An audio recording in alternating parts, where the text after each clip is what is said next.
outras nações, formando um povo misto, inclusive os samaritanos. Eles são o resto da mistura do Reino do Norte, que se misturou com outros povos, e era um povo híbrido, e também espiritualmente foram destruídos. Mas Judá, o Reino do Sul, foi o último a ser destruído. E Manassés conhecia Deus, Manassés conhecia a palavra. E queridos irmãos, quando ele estava ali entre os espinhos, esses espinhais, preso, então, queridos irmãos, certamente o Senhor falou ao seu coração novamente. E ele, então, arrependeu-se dos seus pecados. Ele arrependeu-se das maldades que ele tinha pecado contra o Senhor. Arrependimento, ele leva as pessoas a falar com Deus. O que diz o texto, do versículo 12: e ele, angustiado, orou deveras ao Senhor Deus, e humilhou-se muito perante Deus, o Deus dos seus pais. Irmãos, o arrependimento move o coração de Deus para a manifestação do seu amor para com aqueles que se arrependem. Deus é um Deus perfeito em todos os seus atributos, todas as suas qualidades. A soberania de Deus não destrói o amor de Deus. O amor de Deus não destrói a soberania. Mas também a justiça de Deus não é destruída pelo seu amor. Eles trabalham harmonicamente todas as qualidades do Senhor. E queridos irmãos, quando nós nos arrependemos, nós provocamos o amor, a misericórdia e a graça do Senhor. Mas quando nós desobedecemos, nós provocamos a ira do Senhor, que também são atributos e qualidades do Senhor. E Manassés, queridos irmãos, ele compreendeu, e ele buscou o Senhor em oração, e ele, angustiado, orou ao Senhor seu Deus, humilhou-se perante o Senhor, o Deus de seus pais. Me chama a atenção, irmãos, o arrependimento ele é caracterizado pelo quebrantamento.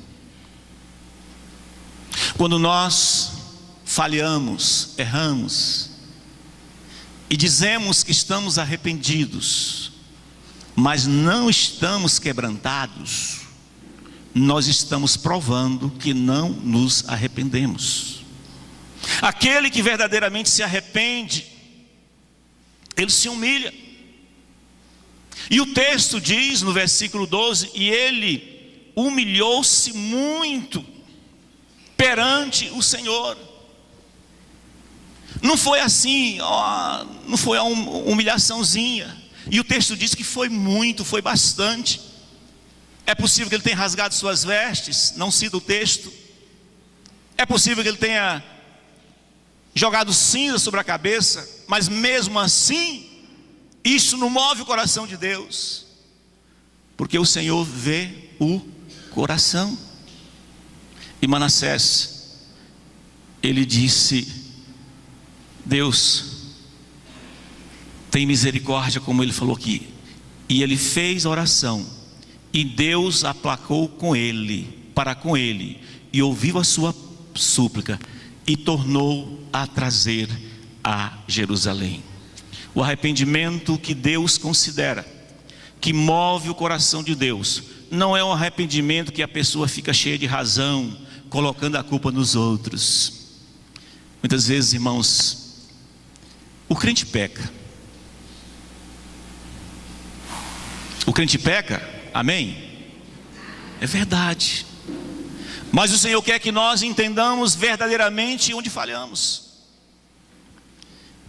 É claro que quando fala de pecado, irmãos, nós costumamos selecionar alguns pecados que socialmente é reprovável: roubar, matar, para alguns adulterar e outros não. Isso eu não faço. Amados, qualquer rebelião contra Deus é pecado. Qualquer erro do alvo de Deus é pecado.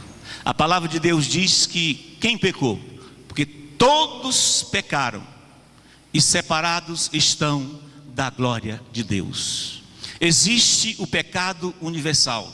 De que nós temos que nos arrepender? Amados, a humanidade, ela está classificada em dois grupos. Os pecadores, eles estão classificados em grandes dois grupos. Os pecadores não redimidos, aqueles que ainda não aceitaram Jesus como Salvador.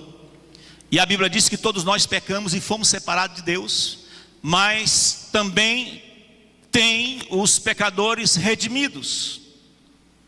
Aqueles que já aceitaram Jesus, foram lavados e redimidos pelo sangue do Senhor, que ainda comete falhas, mas estes pecados podem ser colocados sob o sangue de Cristo, porque diz a palavra: se confessar os nossos pecados, Ele é fiel e justo para nos perdoar, e o sangue de Jesus Cristo nos purifica.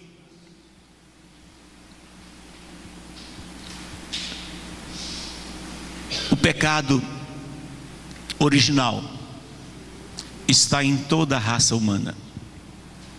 Como nós nos arrependemos, como nós nos livramos do pecado original que herdamos de Adão? Porque todos pecaram e separados estão da glória de Deus. Quando nós aceitamos Jesus, entendendo, eu preciso de Jesus. Jesus veio e morreu na cruz por mim, por você, derramou seu sangue. Sem derramamento de sangue não há remissão de pecado. Sem arrependimento e confissão, diz a palavra 1 de João capítulo 1, não há remissão de pecados. Há o princípio.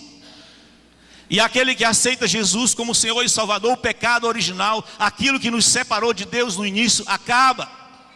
Porque o próprio Deus passa a morar em nós. É por isso que a palavra, nós falamos, nós pregamos, a igreja prega que precisamos abrir o coração para Jesus. Apocalipse 3:20 diz que estou à porta e bato. Se alguém abrir, eu entro. Com ele cearei, ele comigo. É por isso que o apóstolo Paulo diz em Efésios capítulo 1, tendo ouvido o evangelho da salvação, tendo nele também crido, foste selado, batizado pelo Espírito Santo, e nos tornamos possessão de Deus. O Espírito é o penhor da salvação. A partir do momento que recebemos o Senhor na nossa vida, foi nulo o pecado original, aquela separação que havia de todos os homens. O pecado universal cai por terra quando nós recebemos Jesus, nos arrependemos, entendemos que somos pecadores, mas em Cristo Jesus nós temos a vida e nós voltamos para o Pai. Mas existe também o pecado no meio daqueles que foram justificados, os pecadores que já foram redimidos. E muitas vezes, irmãos, a igreja falha, nós individualmente falhamos. E muitas vezes as consequências vêm e nós nem imaginamos, porque estamos passando por aquilo, por falta do verdadeiro e genuíno arrependimento. O arrependimento move o coração de Deus para a manifestação do seu amor, da sua graça e da sua misericórdia. Em João 14:21, Jesus diz que aquele que tem os meus mandamentos e guarda, este é o que me ama. E o que me ama será amado do meu Pai, e eu o amarei, disse Jesus, e nós nos manifestaremos a Ele. Há um cuidado especial para com aquele que se arrepende, para com aquele que não erra, para aquele que ao errar volta atrás e diz: Senhor, a tua palavra diz que eu devo voltar atrás. A tua palavra diz que pecado não caduca. A tua palavra diz que só o arrependimento e confissão de pecado me faz livrar do pecado, de toda injustiça. Amados, Manassés, o homem que falhou tanto, lá no versículo 12, ele humilhou-se muito perante o Senhor. Quem está arrependido humilha-se. Ele humilha-se diante do Senhor, até mesmo a ponto de, às vezes, ir até o altar e dizer: Senhor, eu preciso da tua misericórdia. Eu preciso que mude a minha história. Eu preciso que mude a história da minha casa, da minha família. Pecado não caduca. Pecado provoca a ira de Deus. Arrependimento move o coração de Deus, assim como fez com Manassés. Amados, só o arrependimento genuíno move o coração de Deus para nos livrar da vingança do próprio Deus. Só o arrependimento genuíno. Eu quero convidá-los a abrir suas Bíblias em Ezequiel capítulo 22. Se puder colocar no Data Show, por gentileza.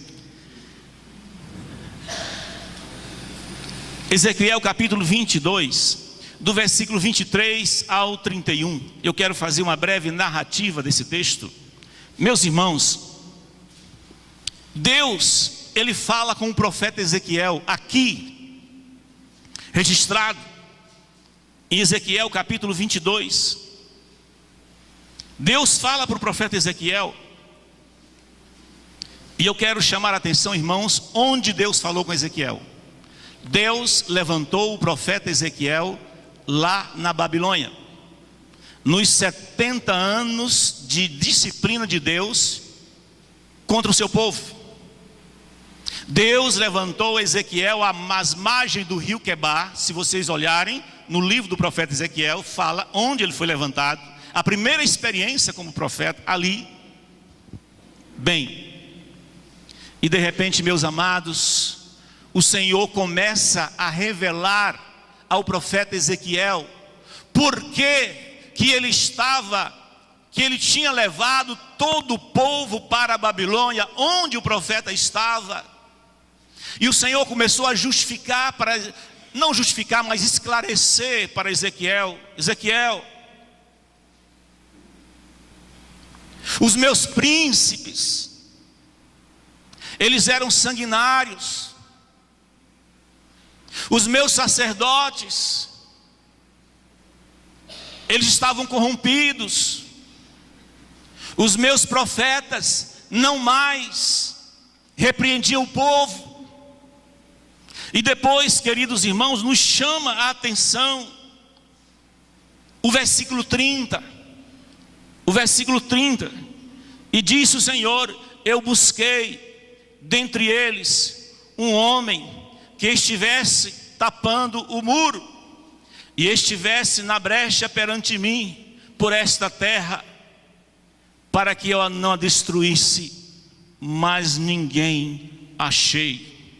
Por isso eu derramei sobre eles a minha indignação, com o fogo do meu furor os consumi, e fiz que o seu caminho recaísse sobre as suas cabeças, diz o Senhor Jeová.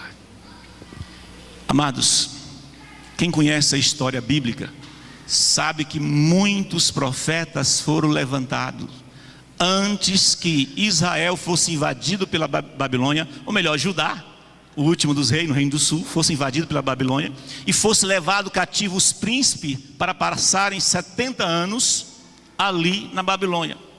E o último deles foi o profeta Jeremias, que falou a Zedequias: Zedequias, se entrega, Zedequias, se arrependa, ou então você vai morrer, seus filhos morrerão. E ao contrário, o rei Zedequias lançou Jeremias, que era o profeta, no calabouço. E todo esse texto de Ezequiel 22 fala da perseguição que o próprio povo fazia contra os seus profetas. E o Senhor procurou alguém para orar. O Senhor procurou alguém para interceder por Israel. Procurou alguém que ajudasse a reconstruir os muros, ou alguém que intercedesse.